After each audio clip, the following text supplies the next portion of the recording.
أصفو أطفال الصقيليبية ومحردة. التاريخ 12 من مايو عام 2019. المكان مدينة الصقيليبية ومحردة، المسيحيتان ريف حماة الشمالي. الجهة المنفذة فصائل مسلحة متطرفة متمركزة في ريف إدلب.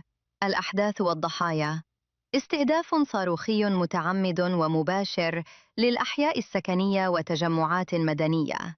سقطت القذائف على مركز تعليمي صيفي للأطفال في الصقيلبية، مما أسفر عن مقتل 5 أطفال مسيحيين على الفور مع معلمتهم، وإصابة آخرين ببتر أطرافهم.